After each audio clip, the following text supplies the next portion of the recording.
হঠাৎ করে একটা যুদ্ধে উসাইরিমকে মুসলমানেরা যুদ্ধ করতে দেখলো। মুসলমানেরা মনে করলো উসাইরিম আমাদের পক্ষে হয়তো যুদ্ধ করার জন্য এসেছে, কিন্তু উসাইরিম এখনো পর্যন্ত মনে হয় মুসলমান হয় নাই। হযরত উসাইরিম যুদ্ধ করতে করতে শহীদ হয়ে গেল, মৃত্যুর কোলে ঢলে পড়েছে। সাহাবায়ে কেরাম মনে করলেন হয়তো উসাইরিম আমাদের পক্ষে যুদ্ধ করেছে, কারণ আমরা উসাইরিমের গোত্রে, এই জন্য মনে হয় উসাইরিম আমাদের পক্ষে কাজ করেছে। নবীর কাছে সাহাবায়ে কেরাম গিয়া বললেন, নবী গো, উসাইরিম তো শহীদ হলো, মারা গেল। উসাইরিম কি মুসলমান হয়েছিল নাকি হয় নাই? কেন আমাদের পক্ষে যুদ্ধ করেছে আমরা জানলাম না। নবীজি তখন বললেন, উসাইরিম এমন একজন সাহাবী যে উসাইরিম জীবনে এক ওয়াক্ত নামাজ পড়ে নাই। জীবনে কি করে নাই? এক ওয়াক্ত নামাজ জীবনে পড়ে নাই। যে উসাইরিম জীবনে একটা রোজা রাখে নাই, যে উসাইরিম জীবনে একবার তাহাজ্জুদের নামাজ আদায় করে নাই, হজ করে নাই, কুরবানি করে নাই, কিন্তু আমার উসাইরিম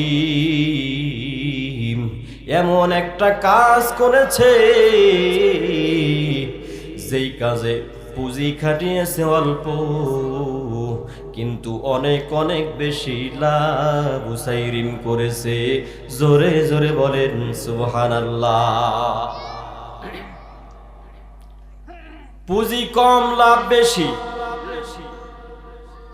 নবীজি বললেন, উসাইরিম আজকে সকাল বেলায় ফজরের রক্ত শেষ হয়ে যাওয়ার পর, সূর্য উদয় হয়ে যাওয়ার পরে উসাইরিম আমার কাছে এসে বলল, নবী, আমি এতদিন ইসলাম গ্রহণ করি নাই, নবী গো আজকে আমি ইসলাম গ্রহণ করতে চাই। নবীজি তাকে মুসলমান বানায়া দিলেন। উসাইরিম নবীজিকে বললেন, নবী এখন আমার উপরে কি দায়িত্ব আছে দয়া করে একটু বলুন।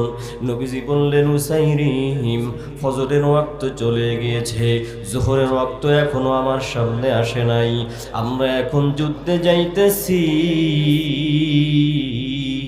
তুমি যদি চাও আমাদের পক্ষে যুদ্ধে শরীক হতে পারো।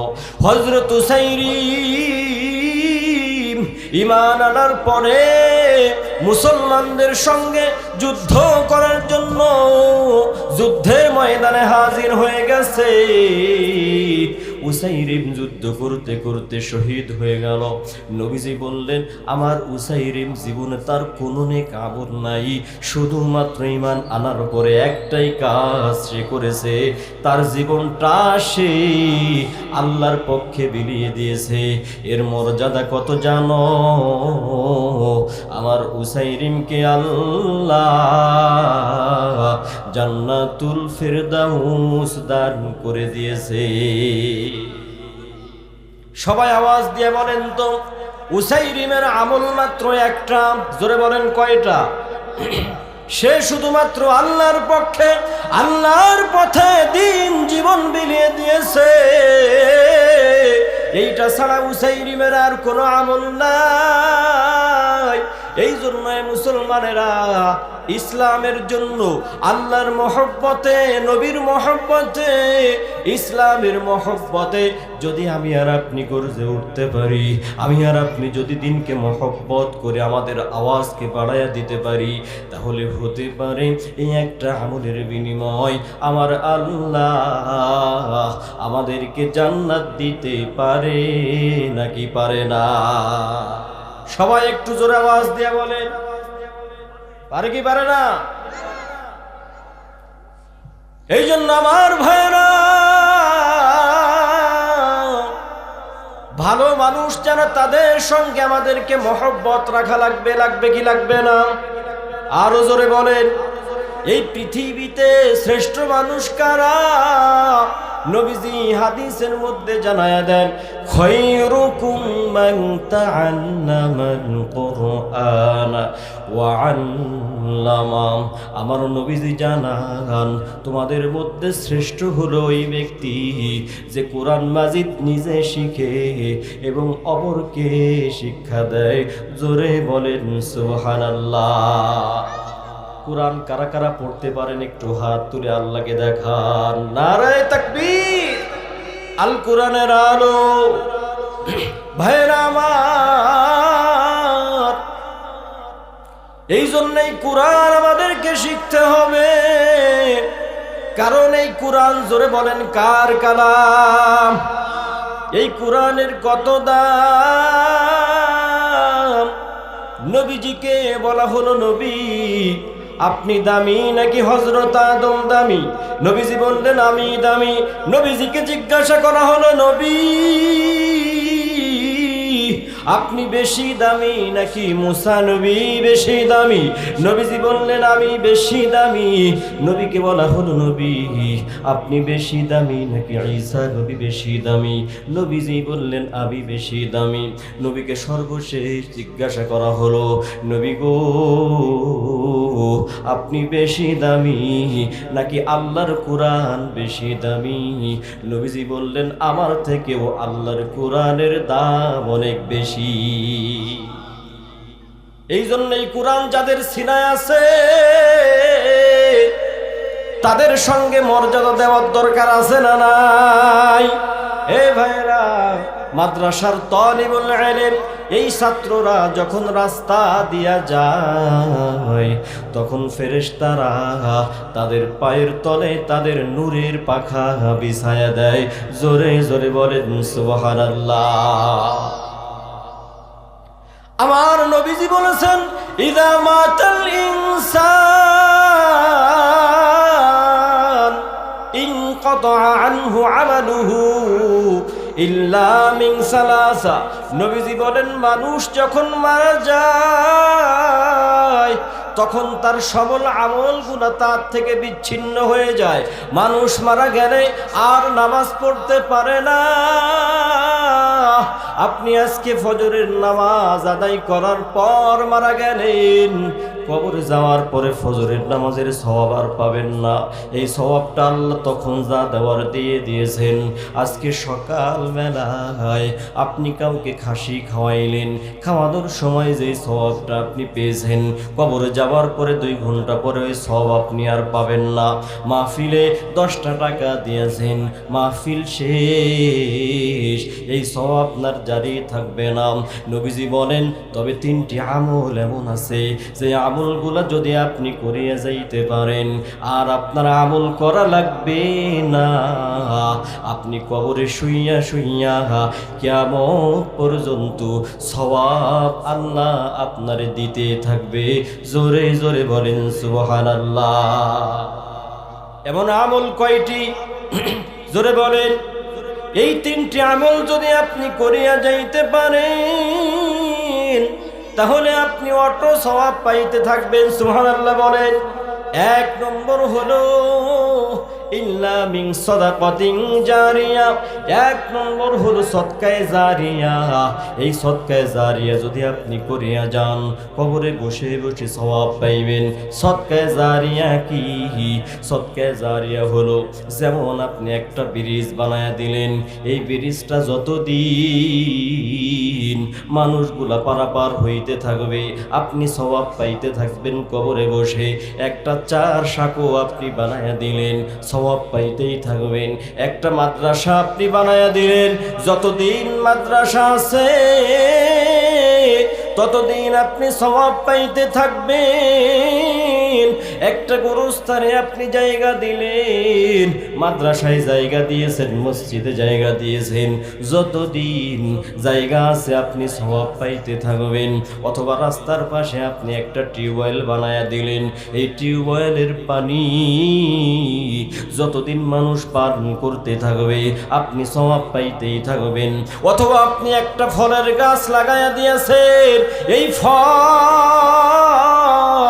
যতদিন মানুষ খাইতে থাকবে ততদিন আপনি সওয়াব পাইতে থাকবেন। সুবহানাল্লাহ বলেন। হযরত উসমান রাদিয়াল্লাহু তাআলা আনহু, এই সাহাবী নবীর দুইজন কন্যা তিনি একাই বিবাহ করেছিলেন। হযরত উসমান যখন মদিনায় তিনি গেলেন, মদিনায় যাওয়ার পরে পানির ভালো কোনো ব্যবস্থা নাই, মুসলমানেরা পানির জন্য হাহাকার করতেছে। তখন একজন ইহুদির একটা বড় কূপ ছিল, ওই কূপের মাঝে ভালো পানি ছিল। হযরত উসমান সহ অন্যান্য সাহাবীরা ওই কূপের থেকে চড়া দামে পানি ক্রয় করে খাইতেছিলেন। নবীর কানে যখন এই সংবাদ পৌঁছাইল যে ইহুদি চড়া দামে মুসলমানদের কাছে পানি বিক্রি করছে, মুসলমানদের বড় কষ্ট হইতেছে, নবীজি তখন সাহাবীদেরকে ডাক দিয়া বললেন, আমার সাহাবীরা এমন কে আছো যেই ব্যক্তি এই কূপটা ক্রয় করিয়া মুসলমানদেরকে দান করে দিতে পারবা? আমি নবী ওয়াদা দিলাম আল্লাহ রব্বুল আলামিন তাকে জান্নাতে একটি ঝর্ণা দান করে দিবে। এই সংবাদ যখন সাহাবায়ে কেরাম শুনেছে, হযরত উসমানের কানে যখন এই সংবাদ গেল, হযরত উসমান জান্নাত পাওয়ার আশায় জান্নাতে যাবে, আল্লাহরে সন্তুষ্ট করবে। এই জন্য ইহুদির কাছে গিয়া বলতেছে, ইহুদি ভাই আমার কাছে কূপটা তুমি বিক্রি করিয়া দাও। কিন্তু না না, ইহুদি কূপ বিক্রি করবে না, কারণ কূপের পানি দিয়া তার বড় ব্যবসা হইতেছে, এই জন্য ইহুদি কূপ বিক্রি করতে চায় না। উসমান রাদিয়াল্লাহু আনহু একটু চালাকি করলেন, তিনি বললেন, ভাই তাহলে একটা কাজ করো, কূপের অর্ধেক আমার কাছে বিক্রি করে দাও, আর বাকি অর্ধেক তুমি রেখে দাও। ইহুদি এবার তাতে রাজি হলো। হযরত উসমান চড়া মূল্য দিয়া কূপের অর্ধেক ক্রয় করে দিলেন। ইহুদি মনে মনে ভাবছিল, উসমান এবার একটা ভাগ করে দিলেন, তুমি একদিন কূপ থেকে পানি খাইবা, আমি একদিন পানি খাইব, কারণ কূপের মালিক যেহেতু আমরা দুইজন। কয়জন? যেহেতু মালিক দুইজন, এই জন্য পানি একদিন তুমি নিবা, একদিন আমি নিব। ইহুদি এই কথাই রাজি হয়ে গেল। হযরত উসমানের পালা যেই দিন ছিল, যেই দিন উসমানের পানি নেওয়ার পালা, হযরত উসমান মুসলমানদেরকে ডাক দিয়ে বললেন, আমার মুসলমান ভাইরা, আমার কূপ থেকে পানি নিতে তোমাদের কোনো টাকা পয়সা লাগবে না, তোমরা এই দিন যত খুশি মনে চায় তত খুশি পানি জমা করে রাখবা। মুসলমানেরা উসমানের দিন পানি নিয়ে জমা করে রাখে 2 দিনের। পরের দিন ইহুদি যখন কূপে এসে দাঁড়ায়, আজকে মুসলমানদের কাছে পানি বিক্রি করব, কিন্তু আগের দিন যেহেতু মুসলমানেরা পানি নিয়ে রেখেছে, পরের দিন আর পানি বেচা কেনা হয় না। এবার ইহুদি যখন দেখলো না আমার মালিকানা এই কূপের মধ্যে রেখে লাভ নাই, পানির ব্যবসা চলতেছে না, তখন উসমানকে প্রস্তাব দিল, উসমান বাকি অর্ধেকটাও তুমি কিনে আলাও। কৌশল খাটছে কি খাটে নাই? হযরত উসমান কৌশল করলেন, পরের বার এই কূপের বাকি অর্ধেকটা হযরত উসমান ক্রয় করে নিলেন। পরবর্তীতে উসমান কূপটাকে ওয়াকফ করিয়া দিলেন, মুসলমানদের জন্য ওয়াকফ করে দিলেন। তোমাদের আর টাকা পয়সা লাগবে না, এই কূপটা তোমরা এখন থেকে ফ্রি পানি খাইবা। কূপের মালিক সাধারণ মানুষেরা, আমি ওয়াকফ করে দিলাম। মুসলমানেরা পরবর্তীতে পানি খাইতেছে। ওই কূপের পাড় দিয়ে আরো অনেক জায়গা ছিল, ওই জায়গাগুলোতে কিছুদিন পরে খেজুর গাছ হইল। সেই খেজুর গাছ বাড়তে বাড়তে এখনো মক্কা শরীফের পাশে মদিনা সেই জায়গা আর খেজুর গাছ এত পরিমাণ বেড়েছে, উসমানের নামে এখন মক্কায় একটা ব্যাংক অ্যাকাউন্ট আছে। ওই অ্যাকাউন্টে সেই উসমান চলে গেছে 1450 বছর আগে, এখনো পর্যন্ত উসমান কবরে বসে বসে এই কূপের পানি আর খেজুরের টাকার বিনিময়ে সওয়াব পাইতেছে। বলেন সুবহানাল্লাহ। এটার নাম হলো সদকায়ে জারিয়া। এটার নাম কি? সেই কবে হযরত উসমান এই কূপ কিনেছে, সেই নবীর সময়। এখনো সেই কূপের পাড়ের খেজুর গাছ আছে। সেই খেজুর গাছের খেজুর বিক্রি করে যেই টাকা আসে, সেই টাকার একটা অংশ তার অ্যাকাউন্টে রাখা হয় উসমানের, এবং সেই অ্যাকাউন্ট এখনো চলতেছে। কার নামে? জোরে বলে। হযরত উসমানের। দেখছে কি? সেই কবে তিনি অ্যাকাউন্ট খুলেছে, সদকায়ে জারিয়া করেছে, এখনো সওয়াব পাচ্ছে। এবার একটা হোটেলও বানাইছে সেই টাকা দিয়া, খেজুরের টাকা দিয়া। সেই হোটেল থেকে ভাড়া পায়, সেই ভাড়া আবার গরিবদেরকে দেওয়া হয় কিছু কিছু ওনার অ্যাকাউন্টে। এইভাবে তিনার অ্যাকাউন্ট শুধু বাড়তেইছে, সওয়াবের পরিধি শুধু বেড়েই যাচ্ছে। সুবহানাল্লাহ বলে। এটার নাম কি? সদকায়ে জারিয়া। এটার নাম কি? এই জন্য প্রত্যেকেই চেষ্টা করবেন কিছু সদকায়ে জারিয়া করার। মাদ্রাসায় কিছু ইট দেওয়া, মসজিদে কিছু ইট দিবেন, কিছু জায়গা দিবেন, এটা তো নষ্ট হয় না, ঠিক কিনা বলে? কিছু ইট দিলে ইটটা তো থাকবে, অনেক দিন থাকবে। কিছু টিন দিলেন, কিছু সিমেন্ট দিলেন, এগুলো নষ্ট হয় না। কিছু চেয়ার দিয়ে দিলেন মাদ্রাসায়, মসজিদে, এগুলা যতদিন থাকবে আপনি আল্লাহর রহমতে সওয়াব পাইতেই থাকবে। 2 নম্বর হলো ইলমিন ইউনতাফাউ বিহি।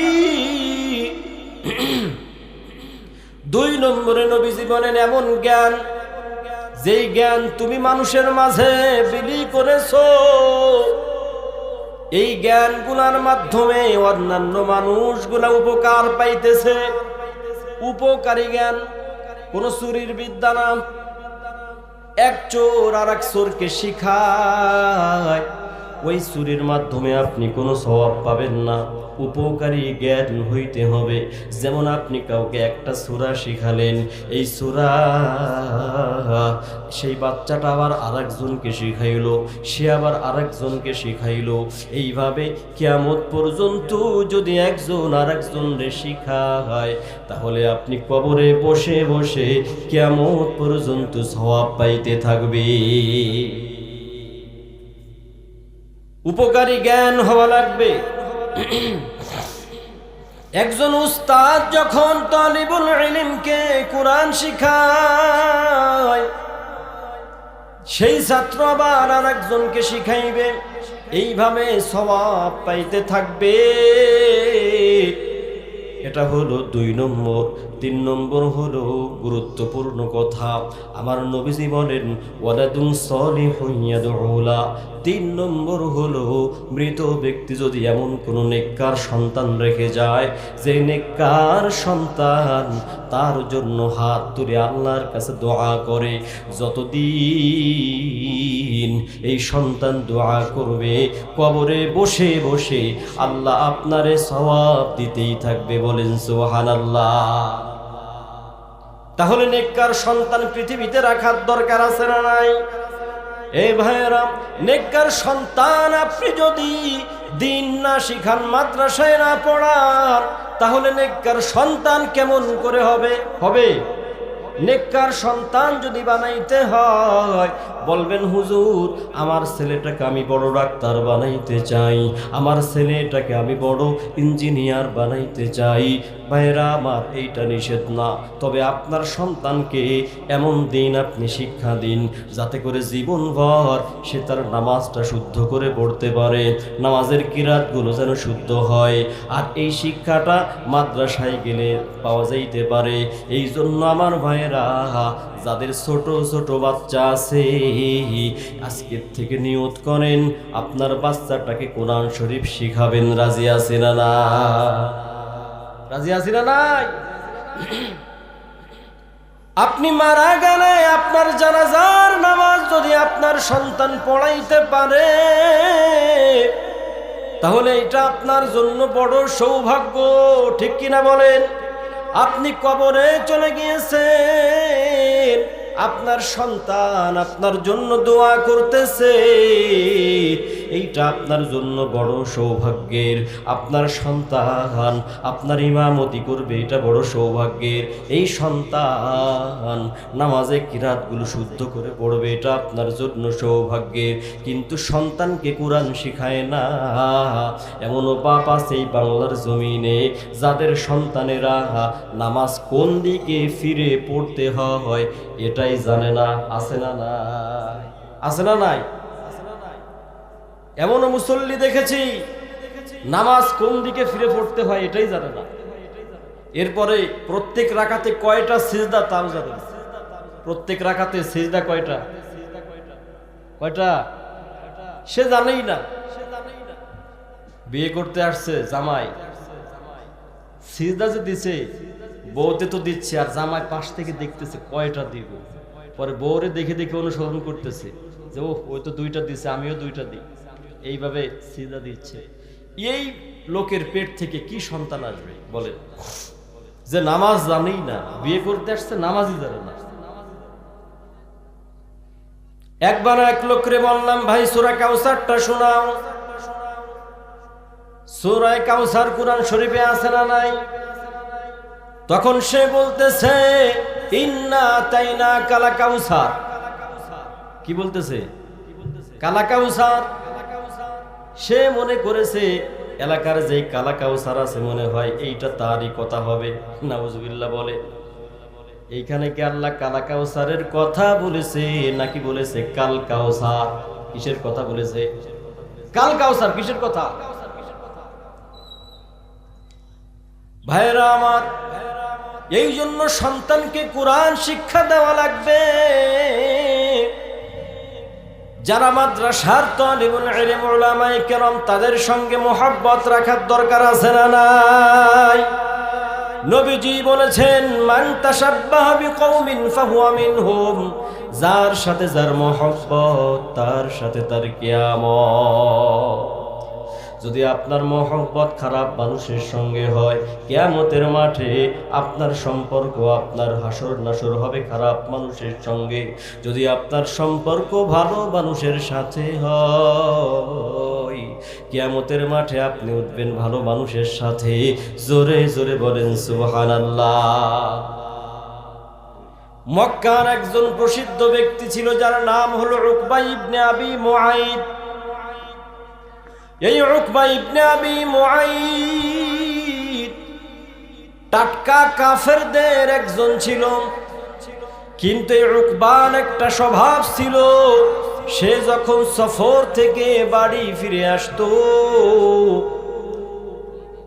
প্রধান বক্তার আগমন, শুভেচ্ছা স্বাগতম, প্রধান বক্তা চলে এসেছেন, আলহামদুলিল্লাহ, আমাদের আর কোনো টেনশন নাই, ঠিক কিনা বলে? এখন বক্তা রেডি খেলে আপনারা থাকলে হয় কি? আজকে শেষ পর্যন্ত থাকতে রাজি আছি না নাই? আমরা শেষ করে যাব, আল্লাহ আমাদেরকে তৌফিক দান করুন, সকলে বলেন আমিন। তাহলে আমার ভাইয়েরা বলছিলাম, উকবা ইবনে আবি মুআইদ, কি নাম বলেন তো? এই উকবা ইবনে আবি মুআইদ মক্কার মুশরিকদের অন্যতম লিডার ছিল। এই ব্যক্তি যখন সফর থেকে বাড়ি ফিরে আসতো, তখন তার একটা স্বভাব ছিল, সে মক্কার মান্যগণ্য ব্যক্তিদেরকে দাওয়াত করে খাওয়াইতো। মক্কার মান্যগণ্য ব্যক্তিদেরকে তার বাড়িতে আমন্ত্রণ জানাতো এবং সে প্রিয় নবী সাল্লাল্লাহু আলাইহি ওয়াসাল্লামের সঙ্গেও সাক্ষাৎ করত। এই উকবা ইবনে আবি মুআইত নিয়ম অনুযায়ী একবার সফর থেকে ফিরে এসে প্রিয় নবী সাল্লাল্লাহু আলাইহি ওয়াসাল্লামকে তার বাড়িতে আমন্ত্রণ জানালো, দাওয়াত দিল, মক্কার অন্যান্য কাফেরদেরকেও দাওয়াত দিল। নবীজি তার দাওয়াত গ্রহণ করে নিলেন। তার দাওয়াত গ্রহণ করার পর নবীজি সময় মতো তার বাড়িতে হাজির হয়ে গেলেন। এবার উকবা যখন খানা নিয়ে নবীর সামনে এসেছে, নবীজি যেহেতু প্রত্যেকটা মানুষের কল্যাণ কামনা করতেন, নবীজি চাইতেন প্রত্যেকটা মানুষ যেন জান্নাতি হয়ে যায়। সুবহানাল্লাহ বলেন নবীজি, কারণ তিনি হলেন রহমাতুল লিল আলামিন। আবার নবীজি বলেন, আল্লাহ পাক রব্বুল আলামিন নবীর ব্যাপারে বলেছেন, ওয়ামা আরসালনাকা ইল্লা রাহমাতাল লিল আলামিন। আল্লাহু আকবার। আল্লাহ বলেন, নবীজি তুমি হলে সকল জগতের জন্য রহমত। এই জন্য নবী চাইতেন প্রত্যেকটা মানুষ যেন জান্নাতমুখী হয়ে যায়, জান্নাতে পৌঁছে যায়। উকবা যখন খানা নিয়ে নবীর সামনে এসে গেল, নবীজি তখন উকবারে শর্ত দিলেন, উকবা তোমার বাড়ির খাবার আমি গ্রহণ করতে পারি, তবে আমার একটা শর্ত আছে। শর্ত হইল তুমি এই মুহূর্তে সাক্ষী দেওয়া লাগবে আল্লাহ ছাড়া কোনো উপাস্য নাই। 2 নম্বরে আমি মুহাম্মদ আল্লাহ তাআলার রাসূল। এই কালিমা যদি তুমি পাঠ করতে পারো তাহলে আমি এই মুহূর্তে তোমার বাড়িতে খাবার গ্রহণ করব, অন্যথায় খাবার গ্রহণ করব না। উকবা নবীর কথা শুনে, এই টাটকা কাফের নবীর কথা শুনে ওই মুহূর্তে কালিমা পড়ে নিল। নবীজিও তার বাড়িতে খাবার খেয়ে নিলেন। নবীজি খাবার খেয়ে যখন বাড়ি চলে গেছে, তখন সংবাদ ছড়ায় গেল টাটকা কাফের উকবা নাকি মুহাম্মদের দলে চলে গেছে, মুহাম্মদের কালিমা পড়ে নিয়েছে। উকবা তো কাফেরদের নাক কাটা দিল। এইভাবে যখন সংবাদ ছড়ায় গেল, তখন উকবার একজন ঘনিষ্ঠ বন্ধু ছিল, যার নাম হলো উবাই বিন খলফ। কি নাম? এই উবাই বিন খলফ যখন জানতে পারছে তার প্রিয় বন্ধু উকবা নাকি কালিমা পড়েছে, সাথে সাথে তার মেজাজ গরম হয়ে গেল, মাথা গরম হয়ে গেছে।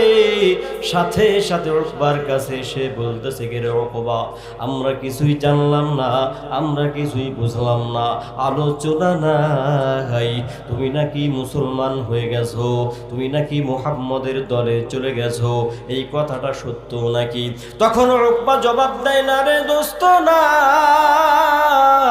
বাস্তবিকভাবে আমি মুহাম্মদের দলে যাই নাই, মুহাম্মদ রে আমি মন থেকে অ্যাকসেপ্ট করি নাই।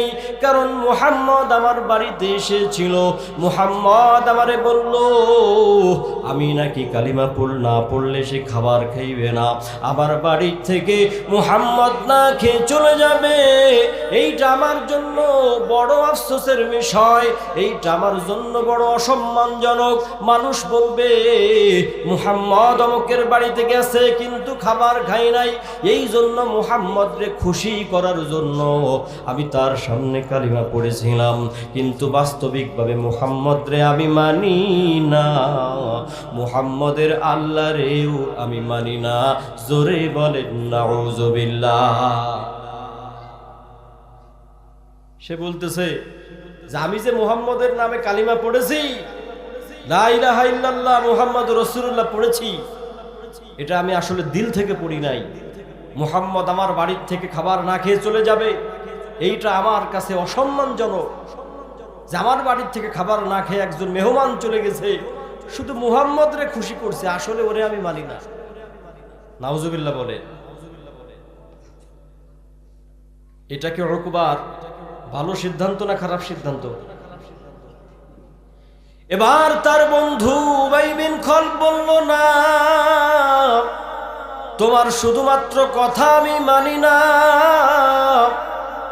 কারণ হইতে পারে তুমি মিথ্যা বলতেছো, হয়তো তুমি মুহাম্মদের দলে আসলেই চলে গেছো। কয় তাইলে আমার কি করা লাগবে? কয় কাজে প্রমাণ দিতে হবে। কাজে প্রমাণ কেমনে দিব? কয় এক্ষুনি গিয়া মুহাম্মদের মুখে যদি তুমি থুথু নিক্ষেপ করতে পারো তাহলে প্রমাণ হবে তুমি মুহাম্মদের ধর্ম গ্রহণ করো নাই, প্রমাণ হবে তুমি মুহাম্মদের আল্লাহকে মানো নাই। এই মুহূর্তে গিয়া তার মুখে থুথু নিক্ষেপ করা লাগবে। তার বন্ধুর এই কথা শুনিয়া এবার উকবা ইবনে আবি মুআইদ বন্ধুরে খুশি করতে গিয়া ওই সময়ে তাড়াতাড়ি নবীর কাছে চলে গেল। নবীর সামনে গিয়া কথাবার্তা ছাড়াই নবীর মুখে থুথু নিক্ষেপ করে দিল। বলেন নাউজুবিল্লাহ। সে তার কুফরের প্রমাণ দিল। নবীজি বড় ব্যথা পাইলেন। আর এই নরাধম তার বন্ধুত্বের কারণে, তার বন্ধুত্বের বন্ধুত্ব রক্ষার জন্য আমি নবীরে কষ্ট দিল। যেই নবীর মুখে, যেই নবীর চেহারার কত দাম, সারা পৃথিবীর সকল চেহারা মিলাইলেও নবীর চেহারার যেই দাম আছে সকল চেহারার সেই দাম নাই। ঠিক কিনা বলে? তখন আল্লাহ রাব্বুল আলামিন নবীর পক্ষ থেকে কিছু আয়াত নাযিল করে দিলেন। আল্লাহ বলেন, ওয়ায়াউমা ইয়া'আদ্দুয-যালিমু আলা ইয়াদাইহি ইয়াকুলু ইয়া লাইতানি ইত্তাখাযতু মা'আর রাসূলি সাবিলা। জোরে জোরে বলেন আল্লাহু আকবার। আল্লাহ বলেন, এই কাফের, এই যে ব্যক্তিটা নবীর মুখে থুথু নিক্ষেপ করে দুনিয়ার জমিনে বন্ধুত্ব রক্ষা করেছে, কাল কিয়ামতে যখন আমি এই দুইটা বন্ধুরে উঠাইব, কিয়ামতের মাঠে নবীজি উঠবে, আমরা সবাই উঠব, কাফেরদেরকেও আল্লাহ উঠাবে। এই দুইটা কাফেরকে যখন কিয়ামতের মাঠে আল্লাহ উঠাইবে, এই কাফের উকবা যখন জাহান্নামের ভয়াবহ শাস্তি দেখবে, ভাইরা আমার, জাহান্নামের শাস্তি বড় নাকি ছোট? অনেক ভয়াবহ জাহান্নামের শাস্তি। এই জাহান্নামের আগুন আল্লাহ রাব্বুল আলামিন যখন জাহান্নামীদেরকে জাহান্নামে নিক্ষেপ করে দিবেন, জাহান্নামের নিক্ষেপ হয়ে যাওয়ার পরে আর একটা জাহান্নামী নাই, তখন আল্লাহ রাব্বুল আলামিন জাহান্নামকে বলবে, জাহান্নাম তোমার কি পূর্ণ হয়েছে, আর কাউরে লাগবে নাকি? তখন জাহান্নাম বলবে, হাল মিন মাজিদ, আল্লাহ আরো থাকলে দাও। তখন আল্লাহ রাব্বুল আলামিন নিজের কুদরতি পা ওই জাহান্নামের মধ্যে রেখে দিবেন। জাহান্নাম আল্লাহর পা রাখার পরে বলবে, কত কত, আল্লাহ আমার হয়ে গেছে, আর লাগবে না। এই জাহান্নামের ভয়াবহ আগুন যখন উকবা দেখবে, যেই উকবা নবীজির পৃথিবীতে নবীর মুখে থুথু নিক্ষেপ করিয়া নিজের বন্ধু বাইরে খুশি করেছিল, যখন জাহান্নামের ভয়াবহ আগুন দেখবে, মুমিনদের সাফল্য দেখবে, মুমিনরা জান্নাতে চলে গিয়েছে আর তার জন্য ভয়াবহ শাস্তি জাহান্নাম অপেক্ষা করতেছে, তখন উকবা আফসোস করে বলবে, সেই কথাটা আল্লাহ কোরআনে বলে দিয়েছেন।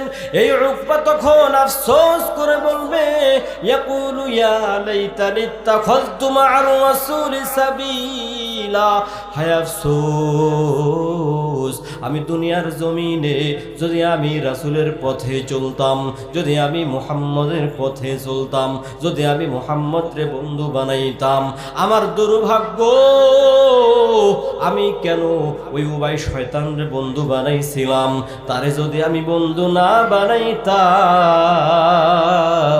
তাহলে আমার কালিমাও ঠিক থাকতো, আমি মুহাম্মদের দলে থাকলে আজকে সোজা জান্নাতে আমি চলিয়ে যাইতাম। কিন্তু যেহেতু আমি মুহাম্মদের দলে নাই, আমি যেহেতু কাফের দলে ছিলাম, এই জন্য এখন আমার জাহান্নামে যাওয়া লাগবে।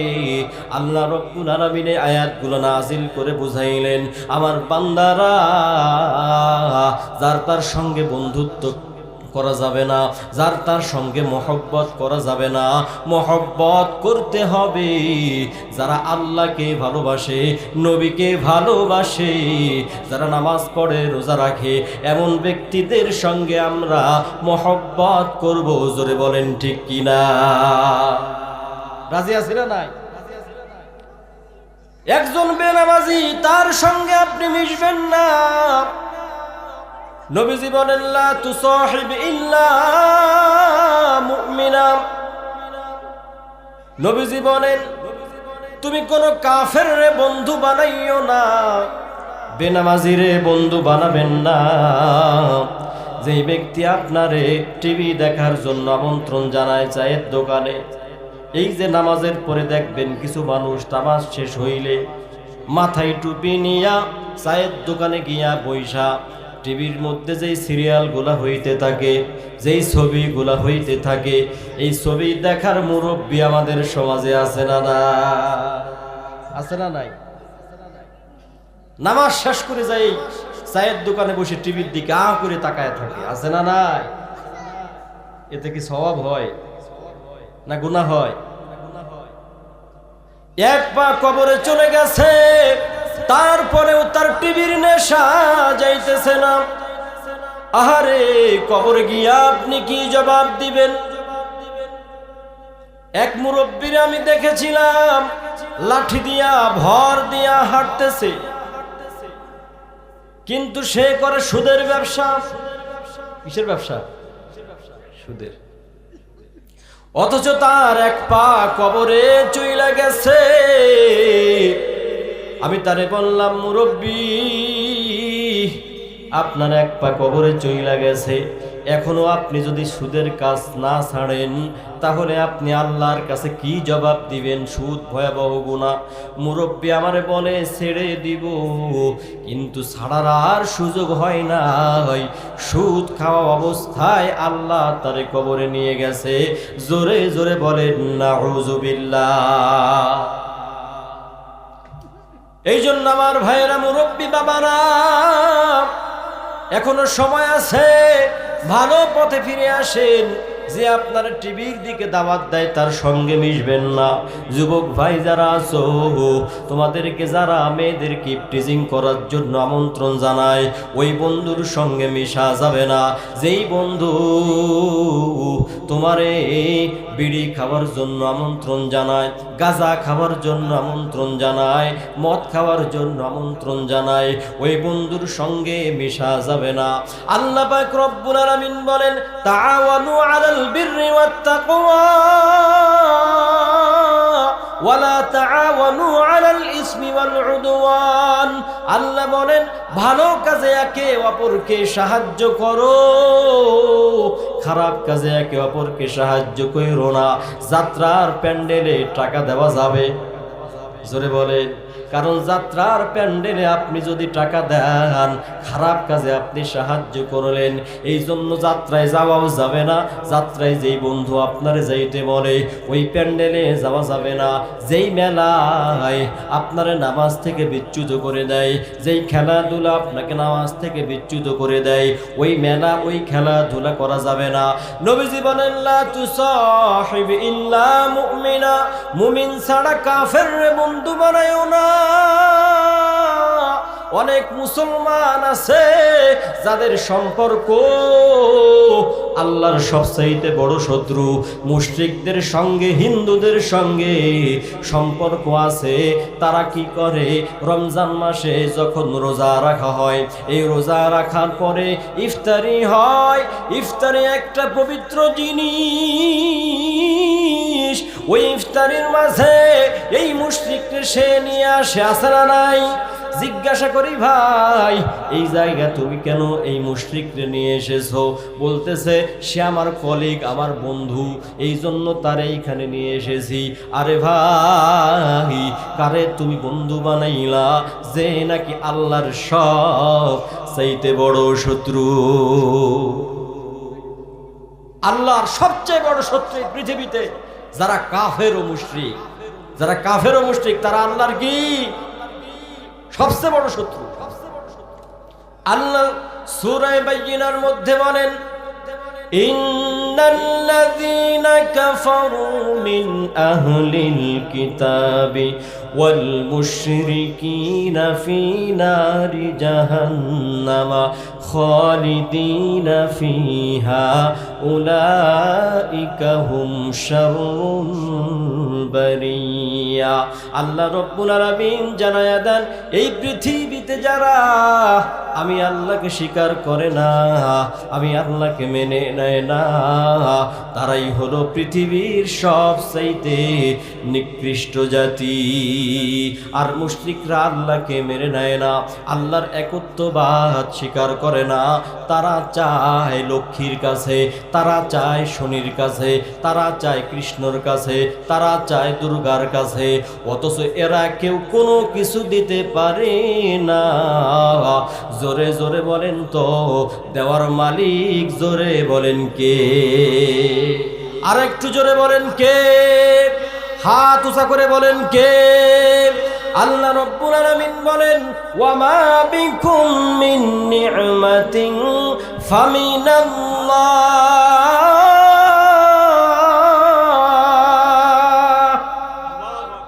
আল্লাহ রাব্বুল আলামিন বলেন, বান্দা তোমার কাছে যত নিয়ামত দিয়েছে, তোমার কাছে যত সম্পত্তি আছে, তোমার কাছে যেই খাবারগুলো প্রতিদিন পৌঁছে যায়, তোমার ঘর বাড়ি নিয়ামত কাপড় চোপড়, এই সব কিছু আমি আল্লাহ তোমারে দিয়েছি। সুবহানাল্লাহ বলে। দেওয়ার মালিক জোরে বলেন কে? লক্ষ্মী কি কোনো কিছু দিতে পারে? এই যে আপনাদের এলাকায় কিছু হিন্দু সমাজ আছে, তাদেরকে আমি বলতে চাই, আমার হিন্দু ভাইয়েরা এখনো সময় আছে, মিথ্যা দেবদেবীর পূজা বাদ দেওয়া লাগবে। এই সমস্ত দেবদেবীরা কোনো উপকার করতে পারে না। তারা বানাইছে এই যে সূর্যটারে দেবতা, এই সূর্যের নাম তারা দিয়েছে একটা, সেই ছেলের নাম তারা দিয়েছে শনিদেব। এই সূর্যদেবের কাছে তারা সকালবেলায় সূর্যের কাছে এইভাবে কুর্নিশ করে, সূর্যের কাছে চায়, সূর্য তুমি আমার সম্মান বাড়ায়া দাও। তাদের বিশ্বাস মতে সূর্যের কাছে যদি কেউ চায় তার সম্মান বেড়ে যায়। জোরে জোরে বলেন নাউজুবিল্লাহ।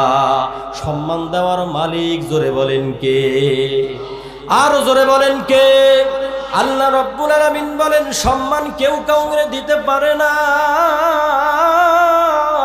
আমার নবীজি উনার কোনো সন্তান ছিল না, ছেলে সন্তান পৃথিবীতে বেঁচে ছিল না। নবীজিরে কাফেররা বলতো, মুহাম্মদ কেমন, তার দিকে তাকায়া দেখো সে একটা নির্বংশ। নাউজুবিল্লাহ বলেন। মুহাম্মদের সন্তান নাই, এই জন্য কাফেররা বলতো দুনিয়াতে মুহাম্মদের নাম নিবে এমন কোনো সন্তান মুহাম্মদের নাই। মুহাম্মদ লেজ কাটা নির্বংশ। আল্লাহ রাব্বুল আলামিন সূরা কাউসার নাজিল করে বলে দিলেন, হে কাফেররা, যেই মুহাম্মদ রে তোমরা নির্বংশ বলতেছো, যেই মুহাম্মদের ব্যাপারে বলতেছো, মুহাম্মদ মারা গেলে তার নাম নেবার কেউ নাই। মুহাম্মদ মারা গেলে তার নাম স্মরণ করবে এমন কেউ নাই। তোরা জানিয়া রাখ, তোরা মারা যাবি, তোদের নাম পৃথিবীতে কেউ নিবে না। আর আমার নবীর নাম কিয়ামত পর্যন্ত মুসলমানেরা নিবে। ঠিক কিনা বলেন? আজকে সেই নবীর নাম আমরা নেই কি নেই না? প্রতিবার প্রতি মুহূর্তে মসজিদে আমরা নবীর নাম শোনার পরে আমরা সকলেই পড়ি সাল্লাল্লাহু আলাইহি ওয়াসাল্লাম। পড়ি কি পড়ি না? সেই নবীর শুধু নাম আমরা নেই না, বরং নবীর জন্য আমরা আমাদের কলিজা বের করে দিতে রাজি আছি। ঠিক কিনা বলেন? এই নবীর কত দাম! নবীজিকে একবার কাফেররা পাথর দিয়ে আঘাত করেছে, নবীজির শরীর থেকে রক্ত বাহির হইতেছে। এই রক্ত মুছার বদলে একজন সাহাবী এই রক্তটা পান করে ফেললেন। নবীজি তাকে বললেন, রক্ত কি করেছ? সাহাবী জানায়, রক্ত আমি খেয়ে ফেলেছি। নবীজি বললেন, আমার রক্ত যেই শরীরের ভিতরে ঢুকে গেছে, ওই শরীরটা আল্লাহ জাহান্নামের জন্য হারাম করে দিয়েছে। জোরে জোরে বলেন সুবহানাল্লাহ। তাহলে বলেন তো সকল ক্ষমতার মালিক কে? আর জোরে বলেন। এই যে সম্পত্তি দেয়, সম্মান দেয়, ইজ্জত দেয়, নবীর আজকে কত সম্মান। এই পৃথিবীতে 200 কোটি মুসলমান, এই 200 কোটি মুসলমান নবীর নাম শ্রদ্ধা ভরে স্মরণ করে, করে কি করে না? আরে ভাইয়েরা, আমেরিকাতে যাবেন নবীর মর্যাদা আছে, সৌদি আরবে যাবেন নবীর মর্যাদা আছে, থাইল্যান্ডে যাবেন নবীর মর্যাদা আছে, বাংলার জমিনে আসবেন নবীর মর্যাদা আছে। এমনকি গুগলকে যদি আপনি জিজ্ঞাসা করেন, এই পৃথিবীর শ্রেষ্ঠ মানুষ তুমি বলো তোকে, তখন গুগল সর্বপ্রথম যেই নামটা নিয়ে আসে সেই নামটা হলো মুহাম্মাদুর রাসূলুল্লাহ। জোরে জোরে বলেন সাল্লাল্লাহু আলাইহি ওয়াসাল্লাম। কিন্তু আজকে যেই কাফেররা নবীর নির্বংশ বলেছিল, নবীর সম্মান নাই, নবীর দাম নাই, সেই কাফেরদের কোনো দাম কি আজকে আছে? জোরে বলেন আছে? এই যে আবু জাহাল নিজের বড় পণ্ডিত মনে করতো, এই আবু জাহালের বাড়িতে আজকে হাজিরা গিয়া তার বাড়িরে বানাইছে টয়লেট। কি বানাইছে? টয়লেট। কোনো দাম নাই। পৃথিবীর কোনো মানুষ তার সন্তানের নাম আবু জাহাল রাখে না। ফেরাউন আল্লাহর কত বড় একজন শত্রু। এই ফেরাউন কোন মুসলমান, কোন মানুষ, কোন কাফের পর্যন্ত তার সন্তানের নাম ফেরাউন রাখে না। যেই নমরুদ আল্লাহরে তীর মেরেছিল, আল্লাহরে তীর মেরে বলেছিল আল্লাহরে খুন করে ফেলছি, নাউজুবিল্লাহ বলেন। আল্লাহরে খুন করা যায়? আল্লাহর দিকে তীর মেরেছে। আল্লাহ রব্বুল আলামিন ফেরেশতাদেরকে বললেন, ফেরেশতারা, নমরুদ আমার সঙ্গে যুদ্ধ ঘোষণা করেছে, একটা কাজ করো, মাছের রক্ত তীরের মধ্যে লাগায়া দাও। তীর ফিরে এসেছে। নমরুদ মনে করেছে আল্লাহরে হত্যা করে ফেলছি। ইব্রাহিম রে বলে, ইব্রাহিম তোমার আল্লাহরে দেখো মেরে ফেলছি। আল্লাহ বলে, দাঁড়া, তোরে আমি শাস্তি দিব। আল্লাহ বিশাল কোনো বাহিনী পাঠাই নাই, একটা মশার একটা দল পাঠাইয়া দিছে। এই দলগুলা কামড়াইতে আছে একটা ল্যাংড়া মশা। আল্লাহ বলে, নমরুদ তুই যে কত দুর্বল আর আমি আল্লাহ কত সবল, আমার তেমন কোনো কিছু লাগবে না, আমার কোনো বড় ফেরেশতা আমি তোরে মারার জন্য পাঠাবো না। আল্লাহর সবচাইতে বড় ফেরেশতা, জোরে জোরে বলেন কে? জিবরাইল। কি নাম? আল্লাহ যে ফেরেশতাগুলা বানাইছে সবচাইতে বড় ফেরেশতা হলো জিবরাইল। এই জিবরাইলের শক্তি সবচাইতে বেশি। লূত আলাইহিস সালামের সম্প্রদায়, এই সম্প্রদায়কে যখন শাস্তির জন্য আল্লাহ রব্বুল আলামিন জিবরাইলরে পাঠালেন, 4-5 লক্ষ মানুষের বসবাস। কতজন? 4-5 লক্ষ মানুষের বিশাল এলাকা। এই বিশাল এলাকা তাফসীরের কিতাবে এসেছে, হযরত জিবরাইল আলাইহিস সালাম রাতের বেলা ওই এলাকায় যখন তিনি নামলেন, শাস্তি দিবেন, তাদেরকে উপরে নিয়ে যাবেন, উপরে নিয়ে তাদেরকে উল্টায়া দিবে। আমার ভাইরা, তখন তিনি তিনার এই যে আঙ্গুলটা আছে, এই আঙ্গুলের কোনা দিয়া এই বিশাল এলাকা তিনি উপরে কইরা নিচের দিকে মাইরা দিছে। জোরে জোরে বলেন সুবহানাল্লাহ। হুজুর চলে আসছে, কথা বাড়ানো যাবে না। আমরা আপনি চলে আসছেন, যে কথাটা বলছে এটা শেষ করে দেবো ইনশাল্লাহ, বেশি করব না। তাহলে আমি বলছিলাম সকল ক্ষমতার মালিক, জোরে বলেন কে? আর একটু জোরে বলেন কে? এই জন্য চাইতে হবে কার কাছে? আল্লাহর কাছে চাইবেন, আল্লাহর কাছে কাঁদবেন এবং আল্লাহর পথে থাকার চেষ্টা করবেন। আল্লাহ রব্বুল আলামিন আমাদেরকে তৌফিক দান করুন, সকলে বলেন আমিন। ওয়া আখিরু দাওয়ানা আলহামদুলিল্লাহি রাব্বিল আলামিন।